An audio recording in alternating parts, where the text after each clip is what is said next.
This is a guest essay written by Rabbi Jeremy Rosen.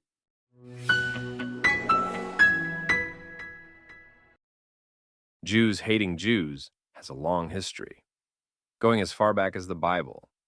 But medieval religions made a real art of it. The psychology of these apostates is fascinating but also so relevant today. Some felt rejected by their Jewish communities over theological issues, which made them bitter and determined to take revenge. Others simply preferred to join the majority religion, whether Christianity or Islam, either for financial gain, inducements, or simply to escape the pressure and oppression of being part of a reviled minority. In the modern era, the opportunity to abandon religion altogether was an attractive intellectual option. Many Jews reacted to the Holocaust by hiding their Jewish identity. You do not need me to give examples how many well-known ex-Jews or Jews who side with our enemies today. The two who stand out in medieval Jewry were Nicholas Donin and Pablo Cristiani.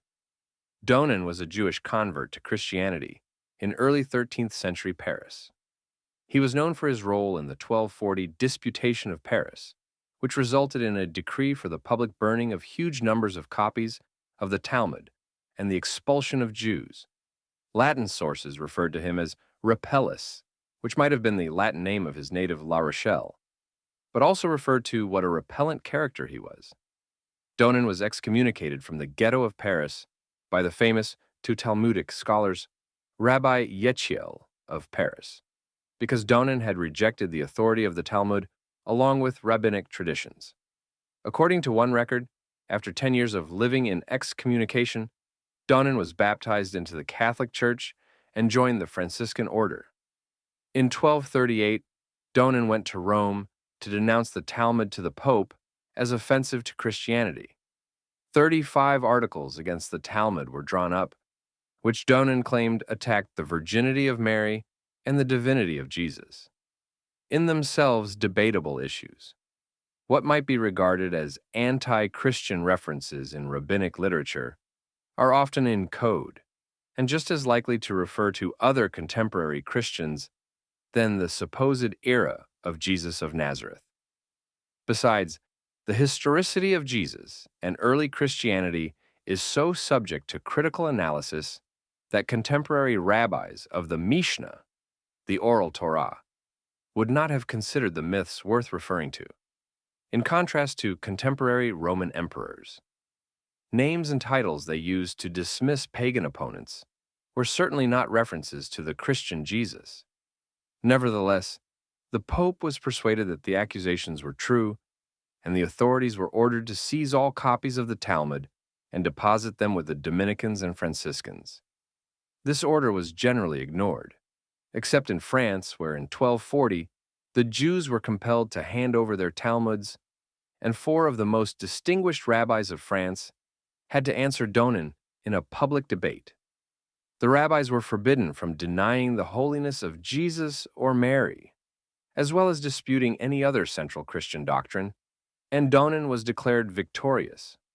Louis IX condemned the Talmud to be burned, and, in 1242, 24 carriage loads, 10,000 to 12,000 volumes, were burnt in public in Paris. Donin was rewarded with promotion and a pension. King Louis was made a saint.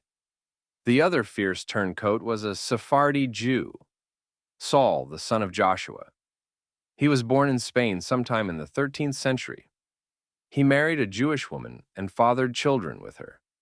After he converted to Christianity, he took his children from his wife and converted them too. He then joined the Dominicans as a friar and called himself Pablo Cristiani. He followed Donin's lead in attempting to ban the Talmud. He is known above all to this day for his role in the famous 1263 Disputation of Barcelona. A favorite school teacher of mine, Hayam Makobi, wrote a book about it, which was adapted into a BBC drama. The disputation was Donin's attempt to convert Ramban Nachmanides, the most prominent rabbinic authority of that era, and other fellow Jews to Christianity. Christianity's efforts failed. King James I of Aragon initially supported Christianity and accepted his preconditions.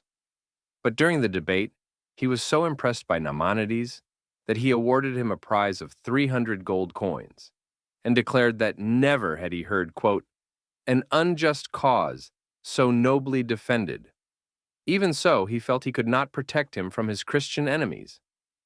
He advised him to flee. The following day, Maimonides left Aragon never to return. The failure to convert anybody during the disputation did not, however, discourage Christianity.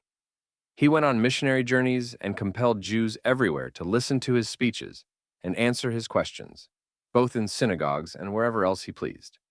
He even required his audiences to defray the expenses of his missions. Christianity did not meet with the success that he had expected.